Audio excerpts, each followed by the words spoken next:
מפנינים מיכרו פותח בו לבלו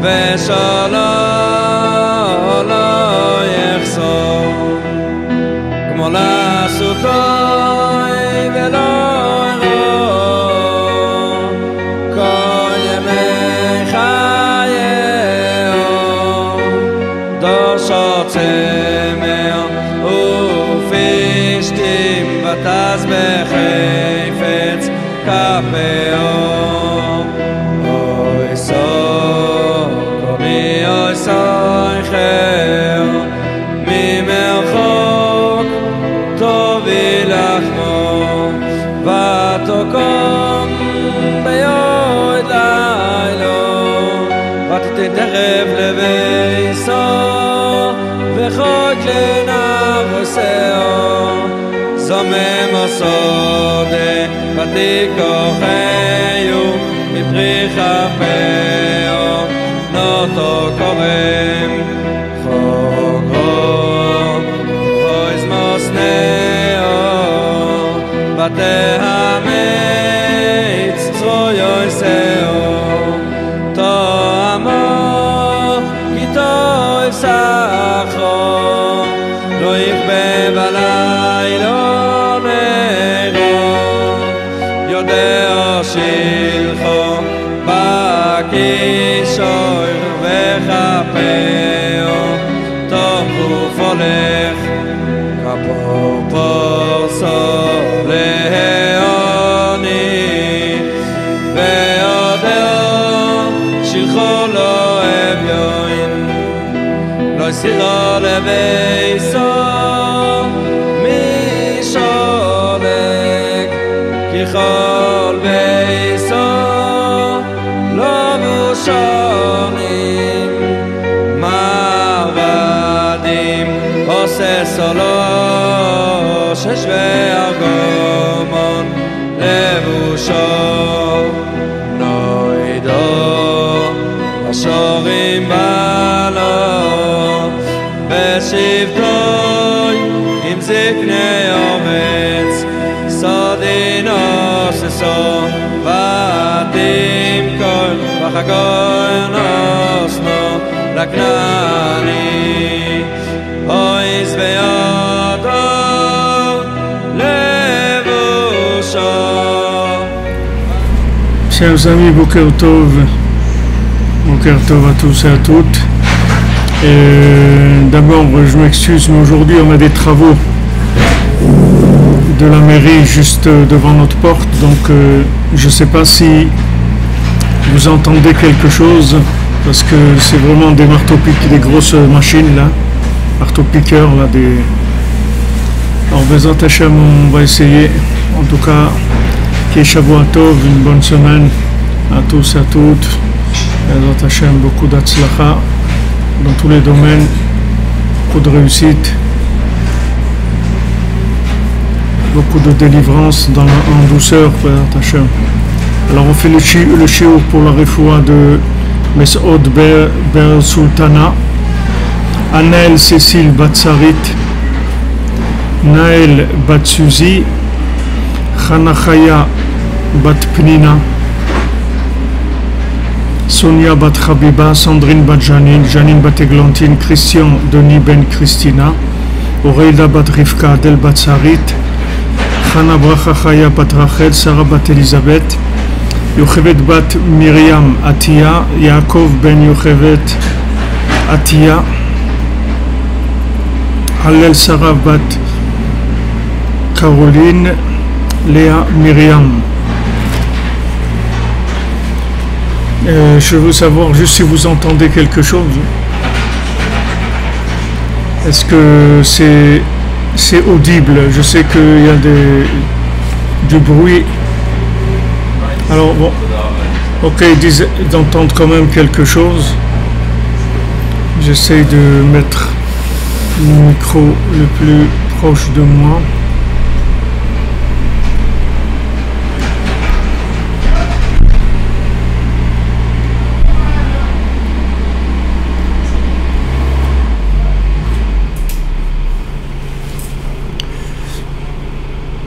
Vous entendez? Et fois Shlema pour Fabrice. Attendez.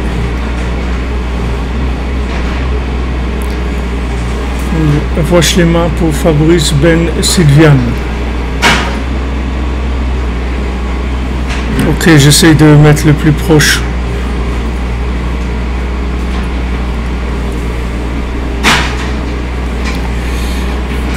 Alors, Bezat Hashem, voilà, on était la semaine dernière, on s'est arrêté jeudi, page 63, haute tête, sur notre sujet du Emet et Emet Léa Mito, sur les larmes de Léa.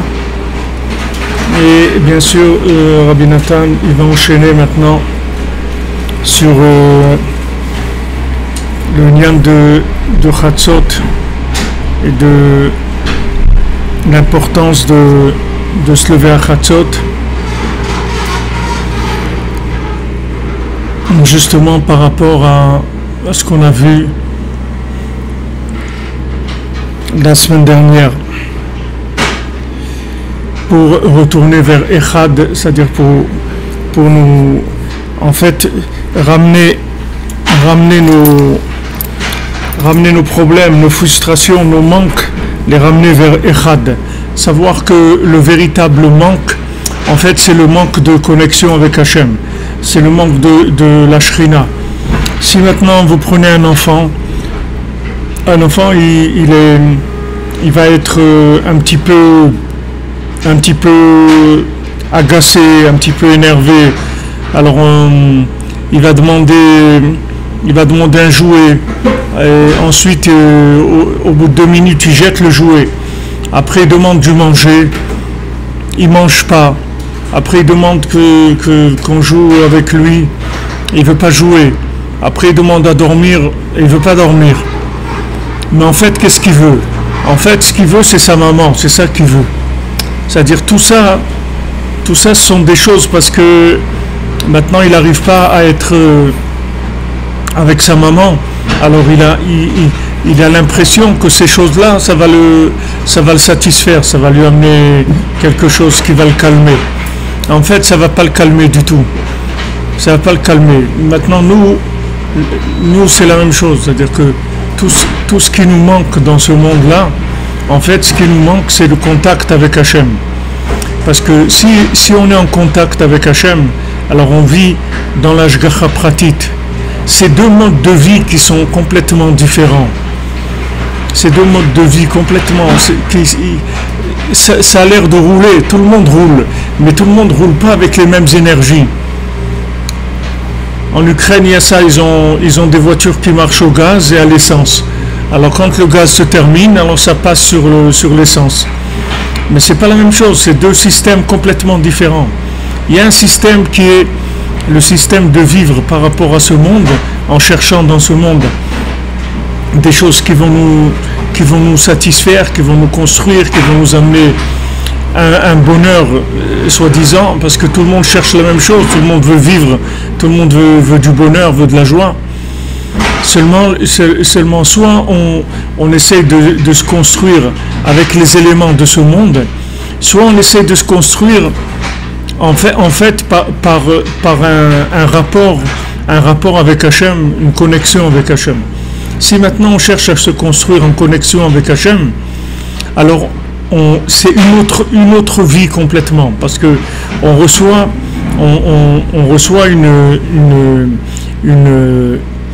une prise en charge de la providence, c'est-à-dire la providence, elle va commencer à s'occuper de nous, à nous conduire, à nous donner, à nous diriger là où et on va se sentir aussi pris en charge. C'est pas uniquement que on va réussir à faire ce qu'on a à faire, c'est qu'on va ressentir cette affection-là, cette présence d'Hachem.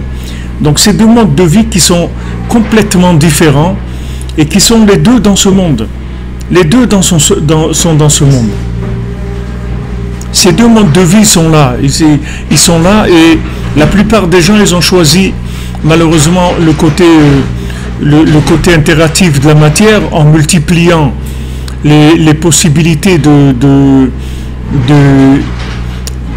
de déduction dans la matière, comment on peut exploiter la matière au maximum pour être heureux.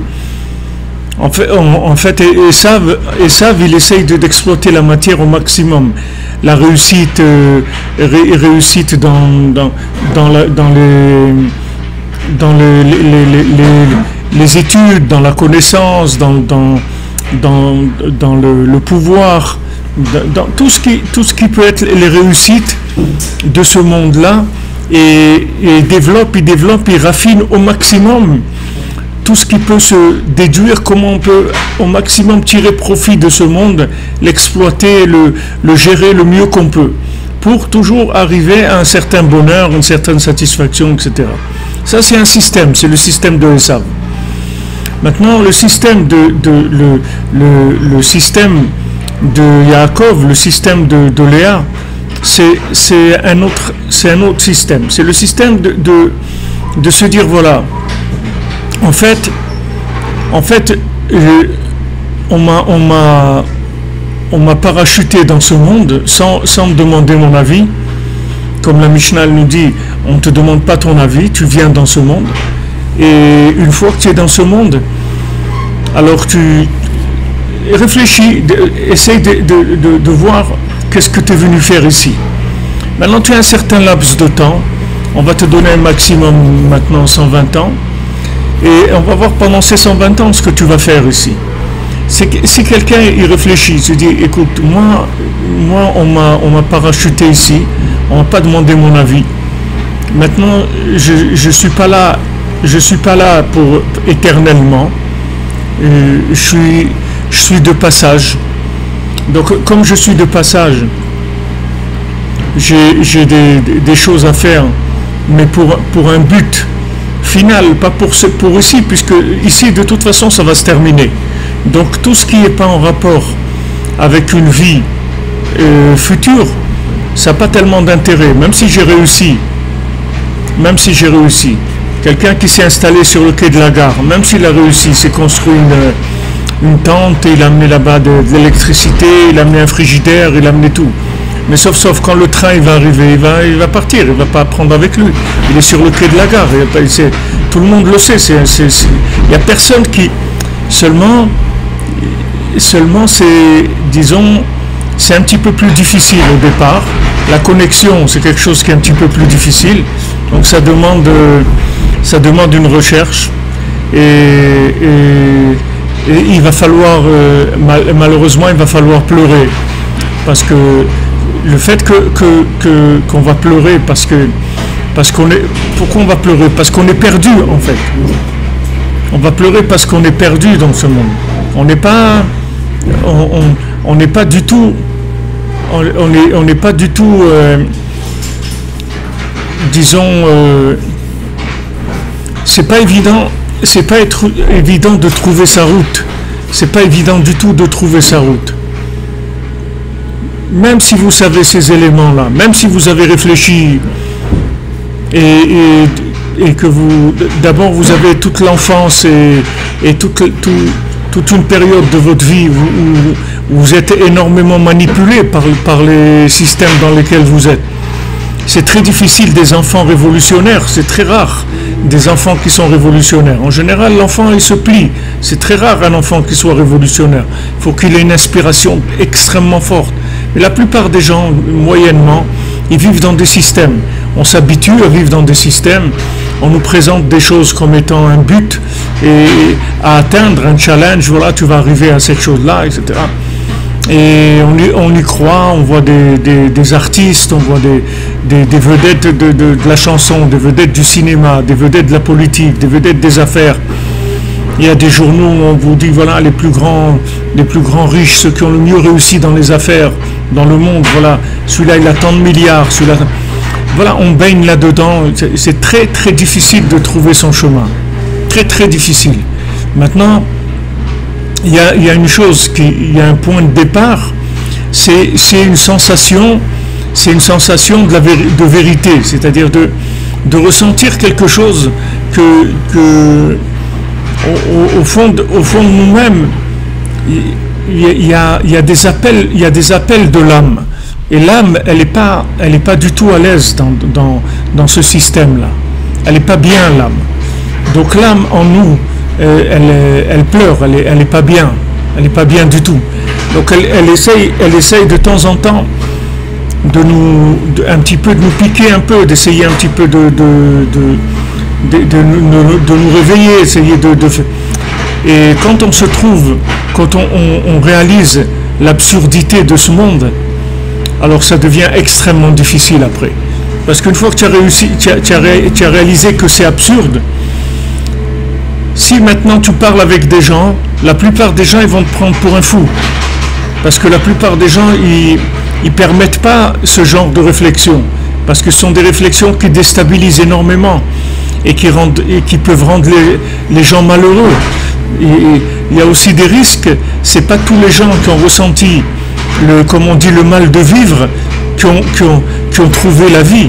Il y a beaucoup de gens, ils ont eu le mal de vivre, ils ont fini dans des hôpitaux psychiatriques où ils se sont suicidés. Donc il y a des risques à ressentir le mal de vivre. C'est pas évident du tout. C'est pas évident. Léa, quand elle est là, elle est consciente de ce que ça veut dire Esav. Elle pleure, elle demande à Hachem, sauve-moi de cette façon de vivre là, parce que je veux pas vivre là-dedans. Mais il n'y a rien qui vous garantit que ça va marcher.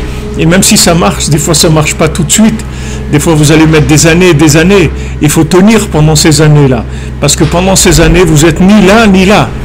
Parce que dans le monde de la matière, vous n'avez pas le cœur à vous investir. Donc vous êtes un raté, un pauvre type, quelqu'un qui plane, quelqu'un qui n'est pas, comme on dit, qui est pas conscient de ce qui se passe, qui n'est pas, comme ils disent nos amis les Canadiens, qui n'est pas mature. Quelqu'un il n'est pas mature. Alors il est là, il prend pas au sérieux les choses. Il faut prendre des choses très au sérieux. Les études c'est très sérieux, le travail c'est très sérieux, l'argent c'est très sérieux, tout ça. Le système il attaque énormément ça. Quand on voit tout le système des impôts, comme on voit comment l'argent c'est important, les banques, les trucs et tout. Alors toi tu viens, t'as pas l'air très concerné par tout ça. Ça crée des problèmes. Ça te crée des problèmes relationnels avec les gens. Et c'est pas parce que tu as tes problèmes relationnels que tu vas trouver la vérité. La vérité, c'est une miséricorde d'Hachem, c'est tout. C'est Hachem qui a de la miséricorde, c'est tout. Comment Hachem il envoie Hachem des tzadikim, que ces tzadikim, ils sont toute la journée en train d'essayer de nous repêcher, de nous faire sortir de là où on est. Comme quand il demandait à Rabbi Nachman une bénédiction pour avoir de la parnassa. Alors Rabbi Nachman il dit comment vous n'avez pas honte de me demander de la parnassa? Moi toute la journée j'essaye de faire des chemins dans votre cœur. Vous avez des cœurs de pierre. J'essaye de tailler, voilà, comme maintenant là, il taille dans la pierre pour essayer de faire un chemin dans le cœur, pour essayer de rentrer un peu de flux divin dans le cœur. Et il dit, vous me dérangez avec ces choses-là de la parnassa, vous n'avez pas honte. Des fois, Rabbi Nachman, il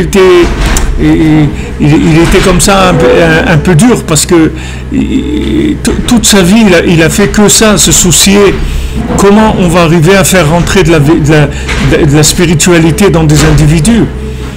Et c'est son but, et même maintenant il continue à faire ça, puisqu'il a promis, il a dit je reste avec vous, je ne vous abandonne pas, je suis tout le temps avec vous.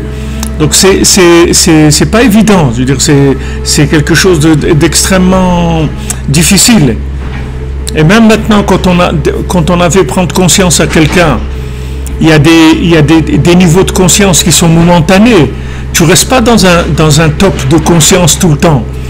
Il y a des moments où tu es conscient et tu es prêt à tout laisser, tout lâcher et tout pour sortir d'Égypte. Mais après l'Égypte, elle te rattrape dans le désert. Elle te rattrape.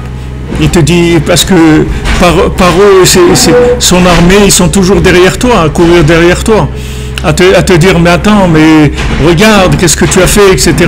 Après, tu commences à ressentir des problèmes d'adaptation. Alors, n'importe quel souci après que tu vas avoir, surtout les soucis d'intégration sociale, ça va te ramener en Égypte automatiquement.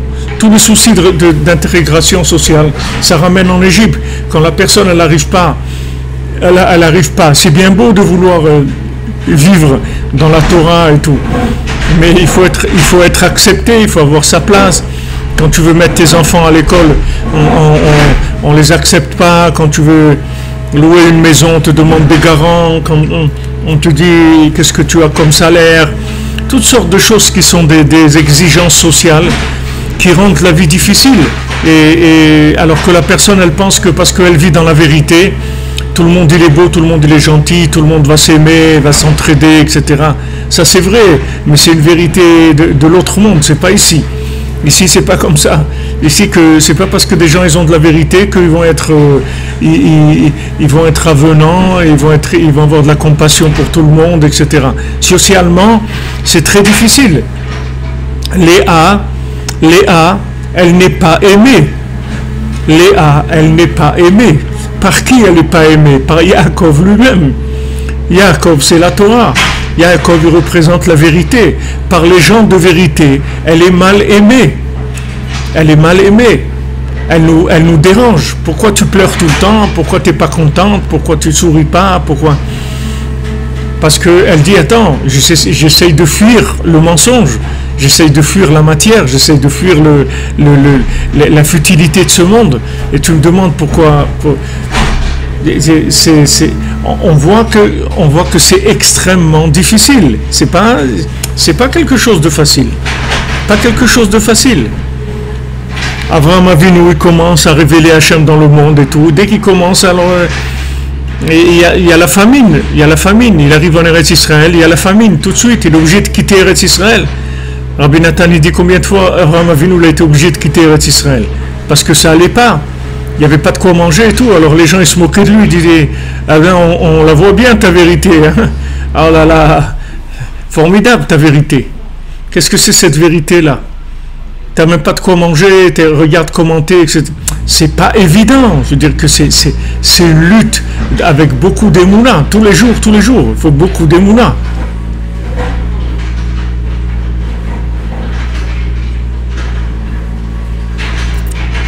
Bezrat Hashem.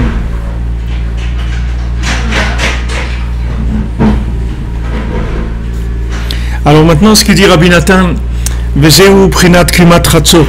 Alors Rabbi Nathan il dit c'est ça le principe de se réveiller à minuit. Shetzrichim lakut b'chatzot laila. On doit se lever à minuit, au milieu de la nuit, c'est-à-dire 6 heures après la sortie des étoiles. Velivkot al churban bet hamikdash, et pleurer sur la destruction du temple. Hainu livkot al chatav, c'est-à-dire pleurer sur ses erreurs. Val gashmiuto, et à sa matière, c'est-à-dire gashmiuto, ça veut dire sa lourdeur, son empattement dans la matière, comment il s'est matérialisé, c'est-à-dire il vit principalement avec la matière. Shemeakev binyan bet hamikdash, qui empêche la reconstruction du temple. Shenershav al yedeze kilu rivo, c'est-à-dire du moment où on n'a pas permis la reconstruction du temple, c'est comme si on l'avait détruit. Comme ils ont dit nos sages, que chaque jour où le temple n'est pas reconstruit, ça veut dire qu'il est détruit. Parce que la providence est la lumière des yeux, c'est l'énergie de la vue. Qui est la lumière du jour, prinat chesed, qui est la bonté. Et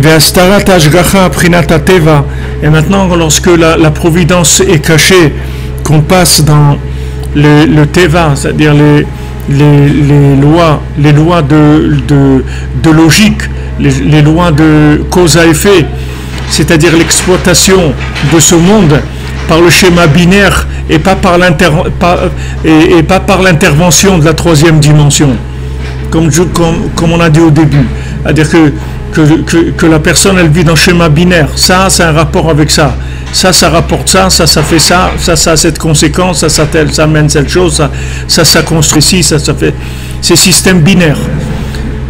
maintenant, quand on vit dans le système binaire, alors ça s'appelle Astarat Hashgacha, c'est-à-dire qu'on a enlevé la troisième dimension, on a enlevé l'intervention divine. Prinat Acharabriya, c'est-à-dire qu'on a considéré ce monde, après la création, comme étant en soi quelque chose de complet. Shesham Achizat Sheker ve'adma'ot, que là-bas c'est l'emprise du mensonge et des larmes les larmes de, comme on a dit, les larmes de Esav, c'est-à-dire qui sont des larmes d'échec par rapport à la réussite de ce monde. La plupart des gens qui pleurent, ils pleurent de rage parce qu'ils ont échoué. Ils ont échoué dans ce qu'ils voulaient dans leur vie, dans les plans qui s'étaient mis dans leur tête. Et quand ils voient des artistes ou des vedettes et des riches et qu'eux ils sont dans leurs trucs minables, etc., alors c'est de la rage, c'est des pleurs terribles. Les pleurs de Esav, qui sont des pleurs parce que Yaakov il a pris les bénédictions, alors il pleure. Il pleure parce qu'il a perdu la matière. C'est pas parce qu'il a envie de faire tchouva qu'il pleure.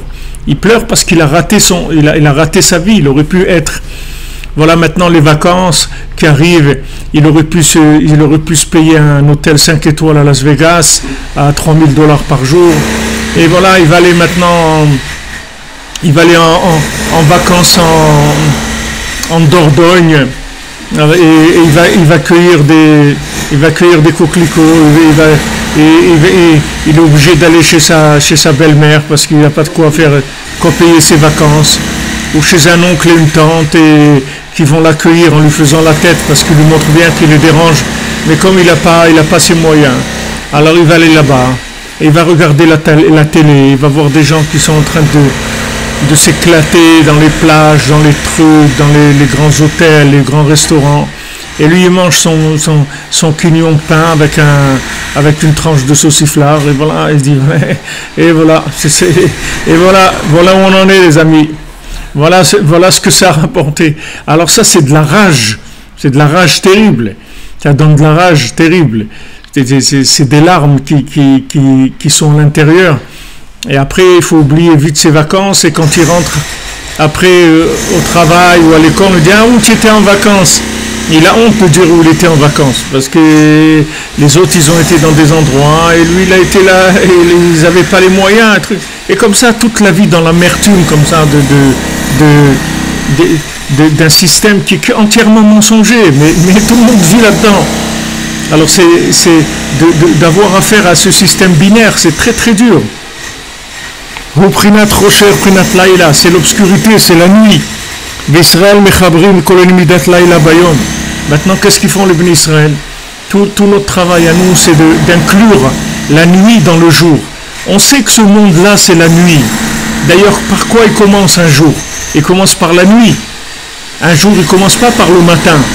Nous, quand est-ce qu'on fait démarrer la journée? À la sortie des étoiles. C'est là où on change la date. Quand il y a les étoiles qui sortent, alors c'est le nouveau jour, c'est le Rosh Chodesh, ou le Yom Tov, ou le Shabbat, ou le dimanche, Donc ça commence par la nuit. Ce monde-là, c'est la nuit. Maintenant, cette nuit, il faut la connecter avec le jour. Pour que cette nuit, elle soit viable, qu'elle soit vivable, qu'elle soit supportable, qu'elle amène un minimum de satisfaction, il faut la connecter avec le jour. Sinon ça va rester de l'obscurité et des larmes. Voilà. Qu'est-ce que veut dire qu'on connecte la nuit au jour? Ça veut dire qu'on va réinclure l'avant-création avec la pré-création. C'est-à-dire qu'on va prendre ce monde-là et on va dire, voilà, ce monde-là, en fait, c'est un monde qui est à connecter. Donc, cherchons les moyens de le connecter. On doit se connecter, on doit chercher à se connecter, à connecter notre vie à la troisième dimension. Ce monde-là, il est binaire, il faut passer à la connexion à la troisième dimension. C'est pour ça qu'on se lève, on doit se lever à minuit, et pleurer sur la destruction du temple. Il y a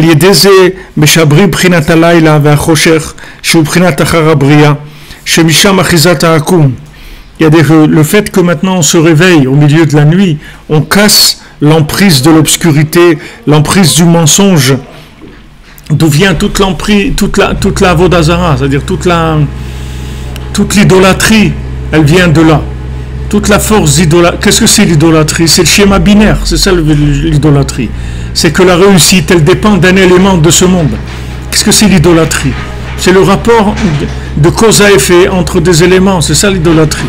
Qu'est-ce que ça veut dire l'idolâtrie? Qu'est-ce que c'est adorer de la matière? Qu'est-ce que c'est Avodazara? Qu'est-ce que veut dire culte étranger? Culte étranger, ça veut dire que tu as cru que cette chose-là, c'est elle qui va te délivrer. Que l'argent, ça va te délivrer, que le docteur, il va te délivrer, que le médicament, il va te délivrer, que ton beau-père, il va te délivrer, que ton patron, il va te délivrer, que c'est ça que tu crois c'est ça la Vodazara. La Vodazara, c'est ça. Maintenant, c'est très fin, parce que ça ne veut pas dire que maintenant tu dois rejeter ce monde. Il faut pas rejeter ce monde, il faut le connecter. C'est là où les gens ils se trompent. Les gens, quand ils commencent à faire tchouva et tout, alors ils rejettent ce monde. Ils disent, ouais, ça vaut rien. Non, ça vaut pas rien du tout. Parce que tout est là. Tout est là. Tu peux pas rejeter ce monde. Parce que si tu rejettes ce monde, tu es tombé dans la Avodazara à l'envers. Tu as fait Avodazara avec un moins devant. Tu comprends? C'est-à-dire que tu es venu renier l'existence de ce monde. C'est-à-dire qu'en fait, tu dis à Hachem, j'aurais préféré que tu ne crées pas ce monde. Parce que ce monde-là, c'est vraiment une arnaque totale. Donc ça aurait été mieux que tu ne le crées pas. C'est-à-dire, on vient renier la création du monde. C'est pour ça qu'on dit que si tu passes à un étalage et tu vois un beau fruit, que tu as envie de le manger, alors tu dois l'acheter et tu dois faire la bénédiction et tu dois le manger. Pourquoi? Parce que sinon tu vas donner des comptes, des comptes pourquoi tu n'as pas mangé ce fruit. Pourquoi tu ne l'as pas mangé ce fruit? Pourquoi il a été créé ce fruit? Il a été créé pour que tu le connectes. Comment tu le connectes? Tu le manges en faisant une bénédiction. Et à ce moment-là, tu connectes ce fruit. Vous voyez, quand les gens, dans ce monde, quand les idolâtres, ils ont envie de servir Dieu, qu'est-ce qu'ils font? Ils rentrent dans l'ascétisme. Mais l'ascétisme, ce n'est pas un service de Dieu. L'ascétisme, c'est un refus du travail. C'est-à-dire que l'ascétisme, ça veut dire que tu veux devenir un chômeur. C'est-à-dire ton métier, c'est chômeur, c'est tout. Qu'est-ce que tu fais? Je chôme. Je suis un chômeur. Comme un chômeur en hébreu. Un chômeur. Il ne fait rien, il garde, c'est tout. Et il dit, je garde ce monde en attendant qu'il passe. Mais je ne fais rien. C'est des professions chômeurs. Qu'à dire chômeur? Ça veut dire que je me suis rendu compte que ce monde-là, la plupart des gens, ils les arnaquent. Il les a attrapés dans le schéma binaire. Donc qu'est-ce que je fais? Je sors, je rentre dans l'ascétisme, je me retire, je m'enferme dans un endroit où la matière ne peut pas m'atteindre, et voilà, comme ça j'ai réussi. Non, ça ne s'appelle pas réussir, ça. Réussir, c'est pas ça. Ce monde, il est à connecter. Et tu dois connecter, tu dois tout connecter. Tu dois connecter le mariage, tu dois connecter la parnassa, tu dois connecter la nourriture, tu dois connecter les vêtements, tu dois connecter les sorties, tu dois connecter l'autobus, tu dois connecter tout. Tout est à connecter. Et tu dois connecter. Tu es là pour travailler, pour connecter. Tu rentres dans la nuit, et la nuit, tu la connectes au jour. Pas que tu refuses la nuit. Pas que tu mets des spots et tu mets des flashs pour pas qu'il y ait la nuit, pour que la nuit n'existe pas. Non, ce monde-là, c'est un monde d'obscurité et it's up to you. C'est-à-dire que toi, maintenant, tu dois le connecter, tu es là pour ça. Donc quand tu as des épreuves, des moments d'obscurité, c'est pas des moments que tu dois dire « Ah, ça m'embête, il m'embête », il n'y a personne qui t'embête. Tu dois travailler, c'est tout. Quand tu as une épreuve, cette épreuve-là, c'est un examen. Un examen, ça veut dire que tu bosses, tu prépares ton examen, tu passes ton examen, et voilà, c'est tout. Et tu réussis à l'examen. L'examen, ça veut dire que maintenant, tu as le libre arbitre. Il y a une situation qui se présente à toi. Est-ce que tu vas la connecter ou pas? Est-ce que tu vas connecter? Est-ce que tu vas rentrer dans la 3D ou tu vas rester dans la 2D? Est-ce que tu vas dans le binaire ou tu rentres dans la 3D? C'est tout. C'est ça l'épreuve. C'est ça l'épreuve. Ton épreuve, c'est celle-là. Maintenant, quand c'est très fort, alors tout de suite, on cherche des réactions logiques, comment faire pour s'en sortir et tout avec le schéma binaire. D'ailleurs, binaire, ça vient de bina. C'est-à-dire, dans le binaire, il y a le mot bina, mais c'est la bina de la matière. C'est-à-dire, la bina, c'est la déduction de la matière par rapport à elle-même. C'est tout le système de sorcellerie, tout le système de la science, de la recherche des énergies qu'il y a dans la matière. Il y a des gens qui arrivent à se connecter avec beaucoup de travail. Ils arrivent à se connecter à l'ange qui gère la plante. Il y a une plante, par exemple, que cette plante-là, elle soigne telle maladie, par exemple. Maintenant, il y a des gens qui travaillent sur eux-mêmes, qui jeûnent, qui travaillent beaucoup sur eux-mêmes pendant des mois et des mois. Et ils arrivent à se connecter à l'ange qui dirige chaque plante. Parce que chaque plante, elle est dirigée par un ange. Comme nos sages nous disent, il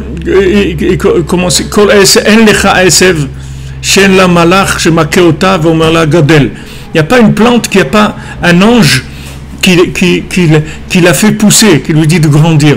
Donc chaque plante, elle a un ange.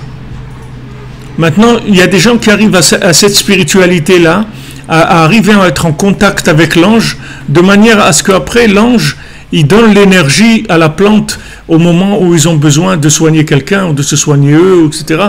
Et ils exploitent l'ange, c'est-à-dire ils ont un rapport avec l'ange. Même ça, on n'a pas le droit. Ça, c'est assourd. On n'a pas le droit de faire ça, c'est interdit. C'est de la vodazara. Nous, on doit passer par le système conventionnel. On ne peut pas passer par là, parce que ça, c'est des raccourcis. Tu ne peux pas passer par là. Toi, tu pries Hachem, tu demandes à Hachem de te donner la refoua, et Hachem, il va te donner la refoua par le docteur, par le médicament, par la plante, par n'importe quoi. Si Hachem, il te donne la refoua, ça va venir par là où ça va venir. C'est pas que tu dois rien faire, tu dois faire quelque chose. Mais il faut que ce que tu fais, ça soit connecté. C'est tout ce qu'on te demande. Les gens, ils croient que d'être religieux, ça veut dire ne pas vivre. C'est pas vrai. C'est pas ça de la religion. La religion, c'est pas de s'empêcher de vivre. La religion, c'est de vivre connecté, c'est tout. Être religieux, bon, j'aime pas employer ce mot religieux parce que ça veut rien dire du tout, mais être connecté à Hachem. C'est ça ce qui s'appelle être quelqu'un qui est dans le système du service divin. C'est-à-dire rentrer au service de Dieu, ça veut dire connecter sa vie. C'est-à-dire il n'y a rien dans ma vie qui n'est pas connecté. Comme des gens qui viennent faire... c'est-à-dire que si on vient faire une perquisition chez moi, on doit voir que tout est connecté. Si maintenant il y a un sadique qui est de ce niveau-là qui pourrait rentrer chez moi et qui voit tous les éléments, est-ce qu'il voit que tous ces éléments ils sont connectés? Ou bien des éléments qui ne sont pas connectés, qui sont de l'idolâtrie? Alors cette force-là, c'est-à-dire de pouvoir sortir du problème de la nuit, de ne pas se faire attraper par la nuit, il faut casser la nuit, il faut l'affaiblir la nuit. Donc quand on se réveille à minuit, en fait on casse le sommeil, c'est-à-dire qu'est-ce que c'est le sommeil? Le sommeil c'est c'est Esav, c'est-à-dire c'est de penser que ce monde-là, en lui-même, il a une valeur quelconque. C'est ça ce qui s'appelle le sommeil.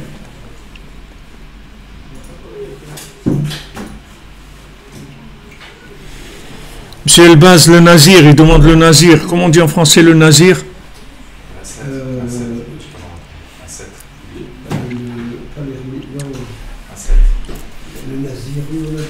Le nazir, c'est celui qui a décidé de se retirer et de pas manger hein?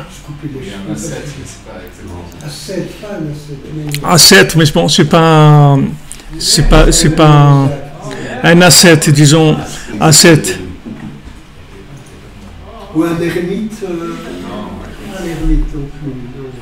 Ok, il décide de se séparer de ce monde. Il va plus boire de vin, il va laisser pousser ses cheveux, il va faire etc. Ok. Maintenant, il doit amener après un korban. Il doit amener un sacrifice parce qu'il a fauté. Pourquoi? Parce que pendant toute cette période-là, il n'a pas bu du vin. Pourquoi tu n'as pas bu du vin? Parce que j'avais peur de tomber. Alors tu ne vas pas vivre parce que tu as peur de tomber. Tombe et relève-toi. Qu'est-ce que ça veut dire, j'ai peur de tomber? Tu vas faire de la bicyclette, tu vas jamais faire de la bicyclette si tu as peur de tomber. Tu vas faire de la bicyclette et tu vas tomber. Mais seulement, tu vas apprendre à faire de la bicyclette, c'est tout. Et après, tu vas plus tomber. Mais c'est pas parce que tu vas pas vivre sinon. Si chaque chose que tu as peur, alors tu vas pas vivre. Non, Hachem il te donne des moyens comment casser le sommeil. Le sommeil, ça veut dire que tu oublies que ce monde-là, il est à connecter. C'est-à-dire que tu commences à vivre dans le schéma binaire. Mais quand tu te lèves au milieu de la nuit, tu casses le schéma binaire. Tu casses le schéma binaire et tu rentres dans la 3D, c'est-à-dire tu rentres dans la troisième dimension. C'est-à-dire tu rentres dans le fait que c'est Hachem qui dirige le monde. Et Hachem, il peut changer complètement les lois naturelles si besoin est. Si maintenant il y a besoin de changer les lois naturelles, alors on change les lois naturelles. Il peut y avoir des sauterelles qui vont faire des trucs, des grenouilles qui vont faire des choses, la mer qui va s'ouvrir, il va y avoir telle chose, l'eau qui devient du sang. Tout, il peut y avoir des changements sur les lois naturelles qui sont dans tous les domaines. Donc ça, on peut y avoir accès par le fait qu'on va casser le sommeil. C'est-à-dire quand on se lève au milieu de la nuit, on casse le sommeil et on s'endeuille sur le manque d'évidence de la troisième dimension. Parce que la maison d'Hachem, en fait, c'est une résidence, c'est comme une ambassade. C'est comme qu'est-ce que c'est le Beth Amikdash? C'est l'ambassade de l'autre monde. C'est ça le Beth Amikdash. C'est le Beth Amikdash. C'est une ambassade du Olam Haba, du monde futur. Quand tu vois une ambassade d'un pays, tu rentres, tu vois le drapeau du pays, tout le monde parle la langue du pays, il y a des prospectus de là-bas, ce qui se passe là-bas, etc. Maintenant, le Beth Amikdash, c'est l'ambassade du monde supérieur. Donc quand tu rentres au Beth Amikdash, tu vois qu'il y a la troisième dimension. C'est quelque chose qui est évident. Donc ça t'éveille ta conscience, ça te met en rapport avec l'autre monde, et tu vois que c'est possible de vivre dans ce monde connecté à l'autre monde. C'est ça la prise de conscience principale. Alors quand on se lève à ce moment-là, c'est-à-dire en plein milieu de la nuit, au plus profond, parce que c'est en plein milieu de la nuit. La 6e heure, c'est le moment le plus profond de la nuit. Là-bas, on casse le sommeil, c'est-à-dire on dit, regarde, ce monde-là, en fait, ne t'imagine pas que c'est un monde qui est un monde binaire. Sache que maintenant, il y a une autre dimension. Alors cette conscience, tu la prends à ce moment-là. Et ça, c'est pour ça que c'est écrit qu'après il y a un fil de miséricorde qui est sur toi toute la journée. Qu'est-ce que c'est ce fil de miséricorde? Qu'est-ce que c'est ce route chez le chesed, ce fil de bonté, de miséricorde? C'est-à-dire en fait tu restes connecté à la conscience de l'autre monde. Et ça va t'éviter de tomber dans le panneau. De tomber dans le panneau. Quand quelqu'un va te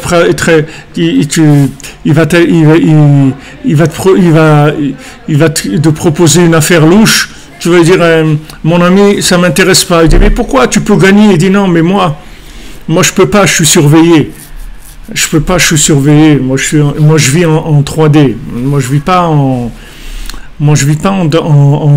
binaire. Moi je vis en 3D.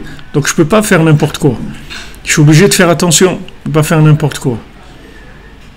Je ne peux pas. Mais ça, cette conscience-là, tu ne peux pas. Tu ne peux pas l'avoir si tu ne la prépares pas avant de commencer la journée. Parce qu'en fait, la vraie nuit, c'est la journée qui n'a pas été préparée. C'est ça la vraie nuit. La vraie nuit, c'est pas la nuit elle-même. La nuit elle-même, c'est l'antichambre du jour, d'accord? C'est la préparation du jour. Mais qu'est-ce qui est la véritable nuit? C'est-à-dire la catastrophe, c'est la journée qui n'est pas connectée. Parce que la nuit, si la personne elle a dormi toute la nuit, ok, quand quelqu'un il dort, il ne fait pas de mal.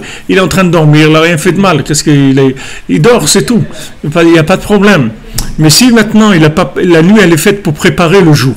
Si maintenant tu ne prépares pas ton jour avec ta nuit, le jour, tu n'as pas le fil de miséricorde, la connexion. Donc maintenant, quand quelqu'un il te propose une affaire louche, un truc pas bien, un truc qui est pas, tu peux même pas t'en rendre compte. Et même si y a des petits soubresauts, des petits sursauts de conscience, t'as pas du tout la force de lutter contre ça. Surtout que tout le monde te dit vas-y. Tu dis à quelqu'un que tu vas aller en Ukraine pour faire des affaires, il te dit vas-y, tu dis tu vas aller prier, il te dit mais tu es fou, pourquoi tu vas aller prier là-bas, tu peux prier ailleurs, mais dis que tu vas aller faire de l'argent en Ukraine, alors il va te dire mais vas-y, ouais mais si je vais là-bas, je vais rester 2 semaines et tout, et je vais laisser ma femme, mes enfants, mais c'est pas grave, parce qu'après tu vas leur amener une bonne parnassa, il n'y a pas de problème, vas-y. Mais si je vais aller pour réparer mon âme, je dis, allez, espèce de fou, là, qu'est-ce que tu racontes, etc. Mais maintenant, d'où tu vas trouver la force pour lutter contre les fous, qui ont l'air des gens, qui ont l'air des gens normaux et qui sont complètement fous? Comment tu vas faire pour lutter contre eux? Il faut que tu te lèves la nuit. Quand tu te lèves la nuit, en fait, tu prépares ta journée. Quand tu te lèves la nuit, tu commences ta journée avec un sourire, tu es content et tu rigoles, toute la journée tu rigoles. Bémet, toute la journée, ce monde-là, il va te faire rire. Parce que tu vas te rendre compte de la trappe Nigo. Ça va te faire rire. Tu vas rire. Et en même temps, tu vas pleurer pour ceux qui sont pas conscients. Et tu vas essayer d'aider un maximum les gens qui n'ont pas eu le mérite de se brancher, d'essayer de les conscientiser sur la 3D, de ne pas les laisser dans le système binaire. Donc nous, qu'est-ce qu'on fait? On casse l'emprise des idolâtres par le fait qu'on se lève à Chatzot. C'est-à-dire on casse, on nie le fait que ce monde-là, il est binaire. On dit non, c'est pas vrai. Ce monde-là, c'est pas un monde de logique, c'est pas un monde de cause à effet. Ce monde-là, c'est un monde à connecter. Et d'ailleurs, tu peux te connecter. D'ailleurs, tu peux connecter. Pourquoi les gens ils font pas ce qu'ils ont à faire? Parce que ils sont bloqués par le comment. Ils savent pas comment ils vont réaliser ce qu'ils ont à faire dans leur vie. Le comment, ça leur fait peur, ça les bloque. Mais le comment, c'est rien du tout. Le comment, c'est rien. Si tu es connecté, le comment, c'est pas un problème du tout. Vraiment pas un problème du tout. Vous voyez dans les contes de Rabbi Nachman, les Sipurim Masiot, les contes de Rabbi Nachman, les 13 contes, dans le conte du Ben Meler Ben Shifra, le fils du roi et le fils de la servante. Vous voyez quand le fils du roi, il passe par toutes ces péripéties, et je vous conseille de lire le livre parce qu'on est de lire le conte, tous les contes, mais ce conte-là, par rapport à ce qu'on est en train de dire maintenant, c'est quelque chose qui va beaucoup éclairer. Une fois qu'il passe toutes ces péripéties, en fait, il grandit dans la maison de la servante, comme je vous ai dit tout à l'heure. Vous grandissez dans la maison de la servante, vous grandissez dans des systèmes où le top c'est l'ENA, Polytechnique, les hautes sphères, comme on dit. C'est ça le top. HEC, truc, c'est ça qu'on vise. C'est ça, c'est parce que tu habites dans la maison de la servante. Tu habites chez des esclaves. Tu habites dans des maisons d'esclaves et maintenant tu vis par rapport à leurs valeurs à eux. Voilà les valeurs des esclaves, c'est quoi? Ouais, on va faire des hautes études, on va entrer dans la politique, on va faire le truc, on va faire de l'argent, on va faire des usines, on va faire des trucs. Ok, d'accord. Les grandes écoles, on va faire des grandes écoles. C'est des grandes écoles pour les esclaves, c'est-à-dire ce sont des écoles d'esclaves parce que le fils du roi, il est né, il a grandi dans la maison de l'esclave, donc on l'a éduqué comme un esclave. Maintenant, la seule chose qu'il a, c'est qu'il se sent pas bien, c'est tout. Mais avec ça, où tu vas aller? Tu vas dire, papa, maman, je me sens pas bien. Qu'est-ce que tu as, mon fils? Eh ben, viens manger. Non, j'ai pas envie. Ben, va jouer. Non, va regarder le match à la télé, justement, il y a la Coupe du Monde. Va regarder Pelé, là où... Non, il n'y a plus Pelé, il y a Pelé. Il n'y a plus Pelé. Il y a d'autres. Il y a Ronaldo, voilà. Va regarder... Non, j'ai pas envie. Mais alors, va faire tes devoirs. Non, alors là, j'ai vraiment pas envie. Mais alors tu veux quoi? Je sais pas. Mais alors tu vas nous rendre fous. Mais tu sais, avec un malaise, c'est pas avec ça que tu vas aller quelque part. C'est-à-dire, c'est pas une valeur que tu peux vendre. Je me sens pas bien. J'ai le mal de vivre. Mais qu'est-ce qu'on va faire de toi? On va t'amener chez le psychiatre. Le psychiatre, il est encore plus fou que toi. C'est-à-dire, comment tu veux tu sais pas quoi faire. Tu sais pas quoi faire. Birlal, tu sais pas quoi faire. Avec ça, tu as grandi dans la maison de la servante, le fils du roi, il a des malaises, c'est tout, il ne se sent pas bien. Il n'est pas bien, c'est tout. Il n'est pas bien dans sa peau. Il y a quelque chose qui le dégoûte, il y a quelque chose qui le repousse dans tout ça. Il est répugné un peu par tout ça, il y a quelque chose qui lui plaît pas dans tout ça, ça va pas. Alors quand il voit ça, il commence à voir de l'amertume, de la révolte, il n'est pas bien. Et comme maintenant, il y a le fils de la servante, le vrai fils de la servante qui a pris sa place, et que maintenant lui, il peut pas se le voir, parce qu'il sait que si jamais il se révèle, c'est fini pour lui. Donc il va faire tout ce qu'il peut pour le maintenir dans l'erreur. Il va faire tout ce qu'il peut pour le maintenir en exil, pour l'écraser, pour lui dire « Ouais, vous êtes des nuls, vous faites du mal. Vous faites du mal aux gens qui sont défavorisés, vous exploitez les gens, vous êtes des colons, vous êtes des trucs, tout. Eux, quand ils faisaient les colons avec le Congo belge, la France qui continue d'ailleurs avec la Martinique, la Guadeloupe, tout ça, il n'y a pas de problème, c'est normal.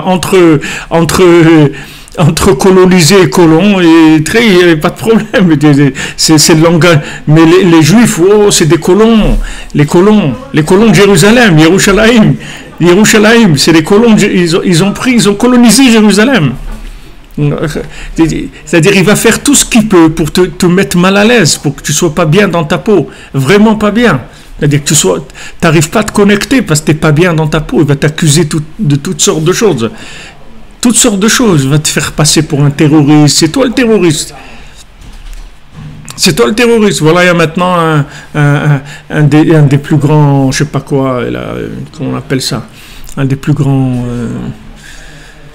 celui qui parle là, qui fait les informations, les speakers, voilà, de la BBC, qui a reconnu que quand il a dit que les Israéliens ils tuent des enfants palestiniens, il a exagéré, et c'est pas un qu'il a exagéré, c'est que c'est pas vrai du tout. Il a reconnu, mais ça, il a fallu des plaintes et des trucs et tout pour qu'il dise ça. Mais de toute façon, c'est pas la peine de porter plainte, ça sert à rien. Toutes ces choses-là, elles servent à rien. Il faut attaquer directement à la source. La source, c'est que tu te lèves la nuit, c'est tout. Quand tu te lèves la nuit, tu vas détruire toutes les forces de l'esclavage. Quand tu te lèves la nuit, tu sors de l'esclavage, tu sors d'Égypte. Tu détruis tout le mensonge. Tu détruis tous ceux qui veulent te rendre esclave. Alors maintenant, lui, le fils du roi, il est attaqué par le fils de la servante.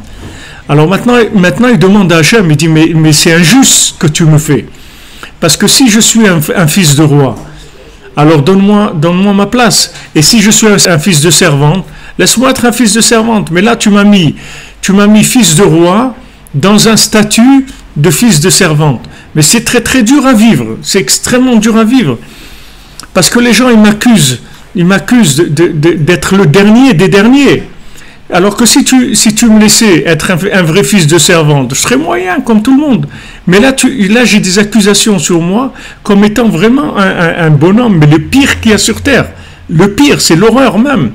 J'ai colonisé, j'ai tué, j'ai exploité, je cherche que l'argent, tout l'argent il est chez nous, l'argent du monde, le monde entier il appartient aux Juifs, tout l'argent du monde, laisse-moi vivre comme tout le monde, laisse-moi vivre comme tout le monde, comme n'importe qui, c'est tout, comme tous les esclaves, non. Alors il y a de l'injustice, cette injustice elle pousse à la débauche.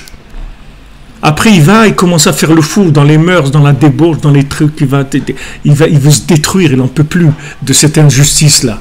Il ne peut plus de tout ça. Il ne peut plus. Jusqu'à que Mina Shamaim, à force qu'il vit sa mériroute et que le bien qui est en lui, il ne fait pas youch. C'est-à-dire le bien qui est en lui, il ne se désespère pas sur le bien qui est en lui. Alors à ce moment-là, on le vient dans le rêve, on lui dit tu vas aller à tel endroit.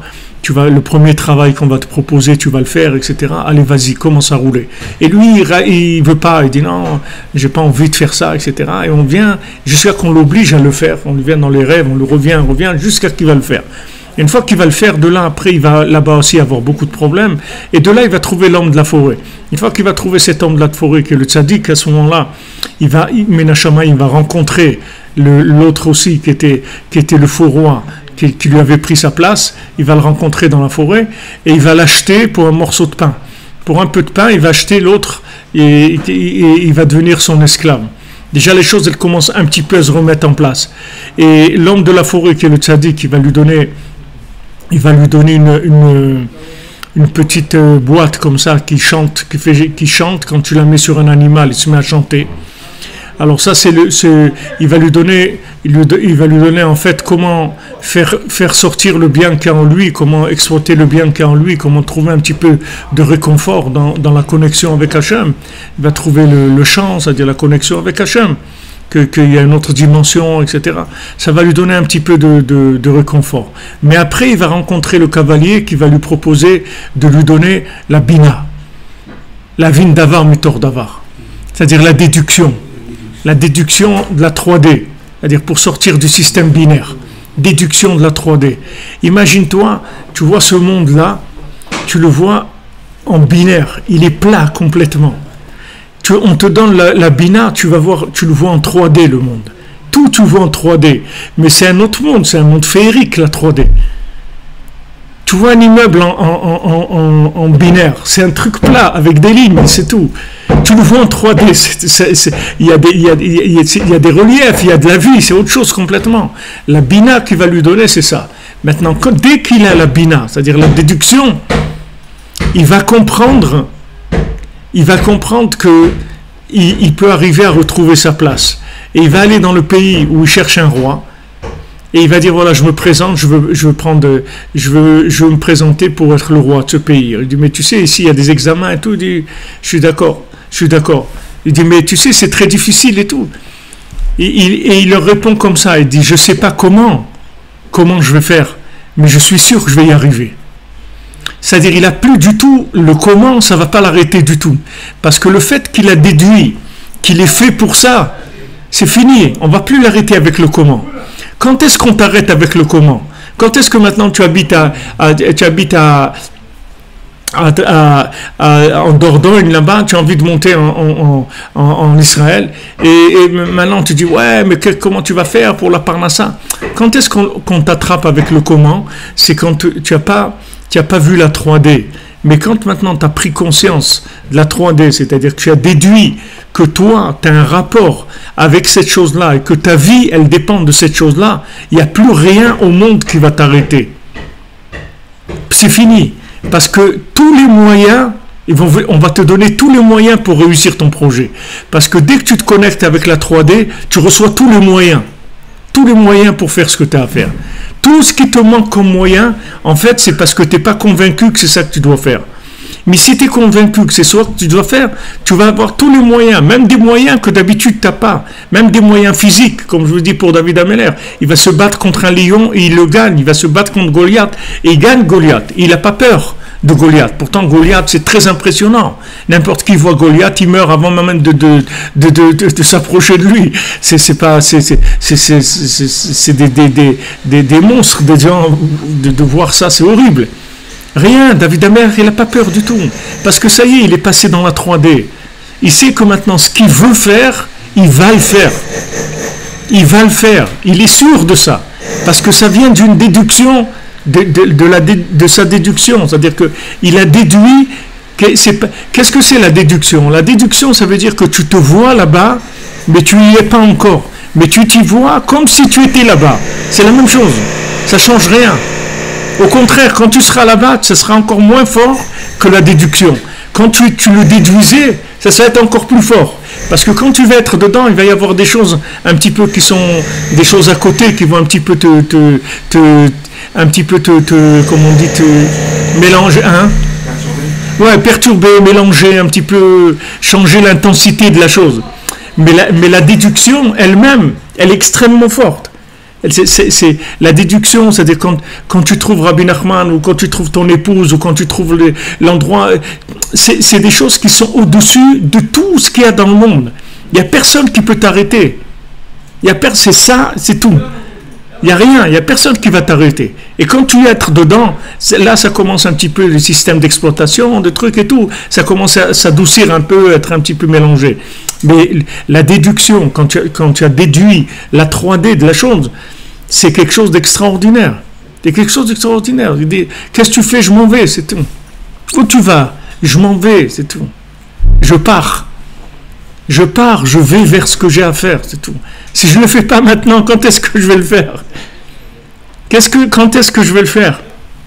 C'est pas dommage, quelqu'un qui vit en dehors d'Eretz Israël, il peut être en Eretz Israël, chaque seconde c'est une mitzvah comme la soukha.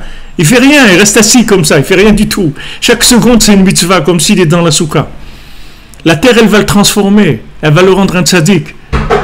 C'est pas dommage de vivre dans un endroit d'esclaves, avec des gens qui sont en train de chercher toute la journée de l'argent et des trucs et de la politique et du mensonge, etc. Pourquoi la personne, elle ne fait pas ça? Parce que maintenant, elle n'a pas de bina. Tu veux la bina, casse ton sommeil. Lève-toi au milieu de la nuit, c'est tout. Mets ton réveil. Couche-toi tôt, mets ton réveil, lève-toi. Tu n'arrives pas à te lever 2 heures, 1 heure, lève-toi 5 minutes. Mon Dieu, aie pitié de moi. Mon Dieu, aie pitié de moi, délivre-moi de l'esclavage. Délivre-moi de l'esclavage des plaisirs de ce monde, des désirs, des fantasmes, du mensonge. Délivre-moi de ça, c'est tout. C'est tout ce que tu peux faire. Tu peux rien faire d'autre.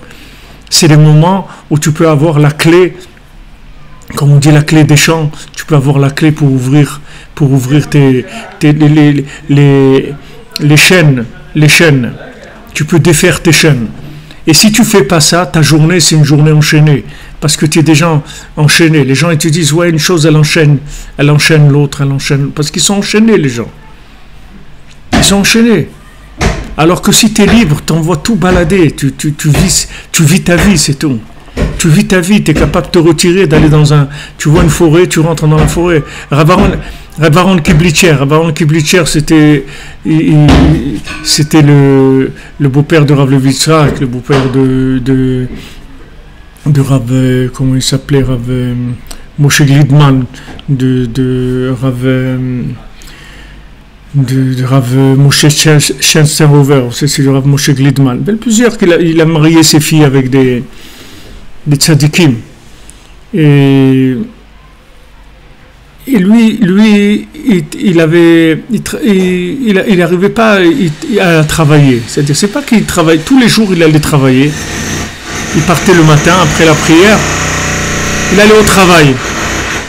Seulement quand il allait au travail, il passait à côté de la forêt et ça lui donnait envie d'aller prier. Alors il allait dans la forêt et il commençait à prier. Après, quand il voyait, c'était déjà la fin de la journée, il fallait faire mincha et rentrer à la maison. Et comme ça tous les jours. Alors quand tu lui dis, mais tu travailles pas, il dit, non, je te promets, tous les jours je vais au travail. Tous les jours, mais qu'est-ce que tu veux que je fasse? J'arrive pas, la tentation elle est trop forte. Je vois une forêt, je rentre et je me mets à prier, et ça y est, j'arrive plus à m'arrêter. Qu'est-ce que tu veux que je fasse? Je peux pas m'arrêter. Pas m'arrêter de prier, qu'est-ce que tu veux que je fasse? Je peux pas. Mais ça c'est des gens qui sont dans la 3D. Alors une fois quelqu'un il a eu pitié de lui, il lui a donné une vache. Ça y est, la vache de Beraron Kivlitcher, la vache. Il a reçu une vache. Alors toute sa famille, ils étaient contents. Et avec ça, ils avaient du lait, ils faisaient du fromage. Ouais, ils avaient un peu de quoi manger normalement et tout. C'était nifla. Et une fois, la vache, elle s'est prise dans les barbelés, elle est morte. Alors il est rentré, lui, le soir de son tour dans la forêt. Et quand il est revenu, alors ils lui ont dit, ils ont pleuré, qu'est-ce que vous avez? Il dit, la vache, elle est morte. Alors lui, il a dansé, il leur a dit, qu'est-ce qu'il y a? Ça veut dire que, Chaz v'Shalom, il devait nous arriver quelque chose. Bon, Hachem, ils ont pris la vache, allez, qu'est-ce que, ça y est, bon, Hachem. Et c'est Varon Kiblitcher, c'était un chidouche de la simcha qu'il avait, même quand il était à l'armée, il avait pris dans l'armée russe, là, et quand il était là-bas, tout le régiment, il les rendait joyeux. Il est un homme joyeux, il dansait tout le temps. Imaginez-vous quelqu'un, il se trouve dans l'armée russe et tout, avec tout ce que ça représente, mais le bonhomme, il peut être cassé en morceaux de difficultés, de trucs terribles. Il peut vivre. Et lui, il était tout le temps joyeux, il dansait, etc. Et quand il s'est marié, il est parti à l'armée après le mariage. Et sa femme, elle attendait déjà un bébé. Et voilà, maintenant, il se retrouve à l'armée pour je sais pas, c'était 15 ans ou 20 ans l'armée. C'était, alors, comment il avait le faire, etc. Alors, ils ont demandé, sa femme, elle a été voir son Rav avec qui il étudiait, c'est Rav Pinchas Yehoshua. Elle a été voir Rav Pinchas Yehoshua, lui a demandé, voilà, mon mari, il est parti à l'armée, maintenant, moi j'attends un bébé, je sais pas, qu'est-ce que je veux devenir. Alors Pinchas Yehoshua lui a dit, te fais pas de soucis, ton mari il va rentrer à la maison. Bientôt il va rentrer à la maison, t'inquiète pas, etc. Donc elle était tranquille. Maintenant il est tombé que son fils il est né le même jour que le tsar, et le tsar, quand il a eu son fils, alors tout le temps il sortait des réunions et tout pour aller voir son fils.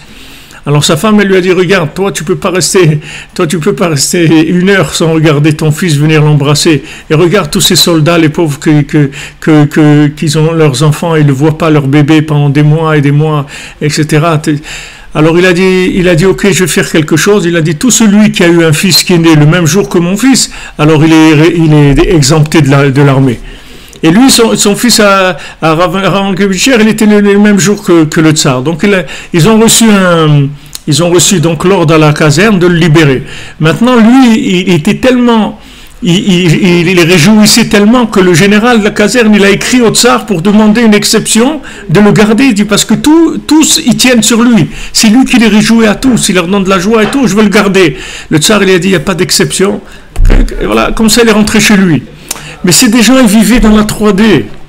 La 3D, ça veut dire que, vous voyez, quand ça tourne dans tous les sens. Vous voyez, ça a du relief, parce qu'il y a une intervention divine. Sinon, la vie, elle est plate. Ce plat pays qui est le mien, il est plat. Il est plat. Il n'y a rien. C'est tout plat comme ça. Il n'y a rien du tout. Au maximum, tu vas avoir un plat de frites ou un plat de trucs, un plat de spaghettis, c'est tout. Mais c'est plat. Il n'y a pas de relief. Il n'y a pas de relief. Tout ça parce qu'il y a des esclaves professionnels qui t'endoctrinent la tête et qui t'enferment dans des trucs que tu es obligé de faire ça, et t'es obligé, et le politiquement correct, et le truc correct, et le truc, et à force d'être correct, le bonhomme il crève correct, et soit correct, c'est tout, et crève. Mais non, je ne veux pas être correct, je veux vivre, tu comprends? Je veux vivre. J'ai le droit à la vie. Maintenant, Rabbeinu te donne cet état-là, tu te lèves la nuit, avec ça tu sors de l'esclavage. C'est fini. Maintenant tu deviens, au lieu que tu sois enchaîné par ce monde, tu vas être attaché à un fil de la 3D, un fil de l'autre monde. Et ce fil-là, il va te téléguider toute la journée. Toute la journée, tu vas être drivé par ce fil-là. Et ce fil, c'est la vitalité, c'est la conscience d'Hachem, c'est la Emouna, c'est la Jgacha, c'est la providence d'Hachem. C'est fini après, toute la journée, tu es Bessimcha. Tu es joyeux parce que tu es un homme libre. Vraiment libre. Libre, c'est que si tu es connecté à l'autre monde. Dans ce monde, il n'y a aucune liberté. Parce que ce monde-là, il vit en système binaire. Tu es toujours dépendant de quelque chose. Si tu veux devenir indépendant, il faut que tu dépendes de l'autre monde, pas de celui-là. À ce moment-là, tu deviens indépendant. Tu n'as plus rien à faire avec le binaire. Tu fais ce que tu as à faire. Même si binairement c'est incorrect, tu t'en fous complètement. Même si on te dit, mais binairement c'est pas correct. C'est pas correct ce que tu fais là. J'ai rien à faire de ça. Je ne dépends plus du binaire. Je dis de la 3D. Je suis plus dans le binaire, ça ne m'intéresse plus. C'est plus. Mais pour ça, il faut que tu aies cette connexion. Sinon, tu n'auras pas l'audace de faire ça. Tu n'auras pas l'audace, tu ne vas pas oser. Tu vas pas oser. Tu vas croire dans des valeurs d'esclaves. Tu vas dire d'esclaves. Voilà, il a acheté Trex, il a acheté ça, et Madame Macron, elle a acheté un sac. Qu'est-ce que j'ai à faire qu'est-ce que je fasse avec ça? Mais qu'est-ce que j'ai à faire de ça? Qu'est-ce que tu veux que je fasse avec ça? À quoi ça va me servir tous ces trucs-là? Ça ne me sert à rien. Moi, je veux vivre, je veux être connecté, je veux être joyeux, je veux avoir une ambition permanente, je veux avoir un enthousiasme de la vie en permanence. Alors, bon, Hachem, vous voyez, c'était ça, on en a beaucoup parlé.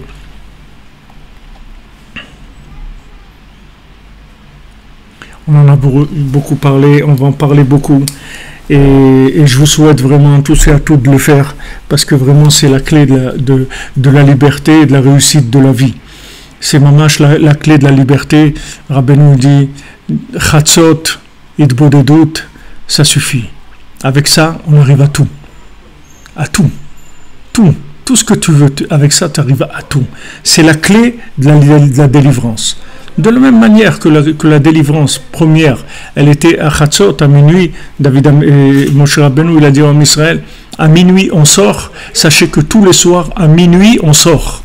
Tous les jours. C'est pas une fois. C'est pas once upon the time.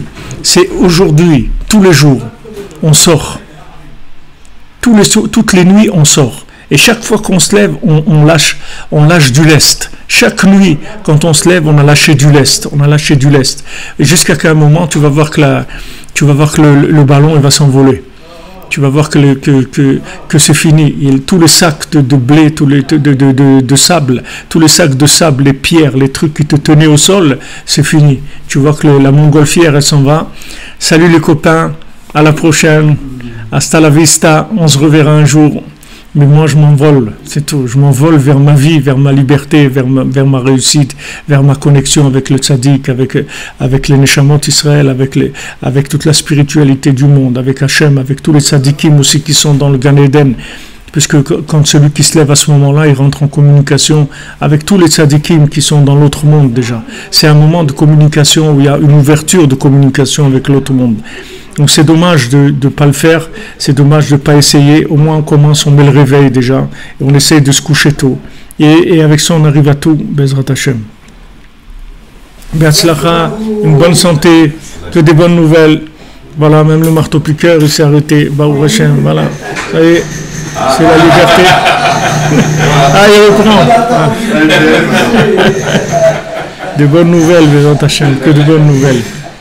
Merci pour tout, merci pour votre présence et votre participation, pour vos commentaires, pour vos descriptions, pour votre soutien aussi, tous ceux qui nous soutiennent, Baruch Hashem. Ashrenu, Ashrenu.